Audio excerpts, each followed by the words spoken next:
సంభాషణ. జోయల్, నోయల్, దయచేసి ఇద్దరు కూడా రండి.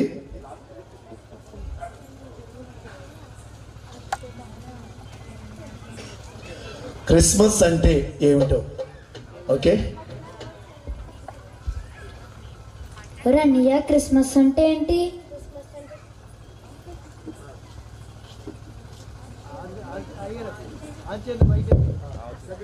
క్రిస్మస్ అంటే క్రీస్తు పుట్టినరోజు కాదు. క్రిస్మస్ అంటే క్రీస్తుని ఆరాధించడం. క్రీస్తుని ఎందుకు ఆరాధించాలి? ఎందుకంటే ఆయన మన కోసం పరలోకం నుండి భూలోకంకి దిగి వచ్చారు.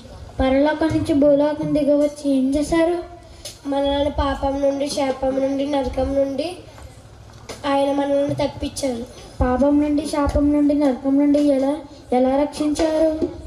మనందరం పాపం చేసిన వల్ల, పాపం వల్ల వచ్చిన జీతం మరణం కనుక మనము చనిపోవాల్సింది మన కొరకు యేసయ్య చనిపోయారు. ఆయన్ని కొరడాలతో కొట్టారు, ఉమ్ము వేశారు, ఆయన్ని బూట్లతో తొక్కారు, ఆయన సిలువేసి ముళ్ళ కిరీటం పెట్టారు. అయితే మన కోసం యేసయ్య చనిపోయి ఇప్పుడు మనం ఏం చేయాలి? ఆయన కొరకు ఆయన చెప్పినట్టుగా నడుచుకోవాలి. ఆయన అందు భయభక్తులు కలిగి ఉండాలి. ఈ సువార్త అందరికీ ప్రకటించాలి. Know this reason in this season. Happy Christmas. Merry Christmas. చెప్పండి కొట్టండి. Very good.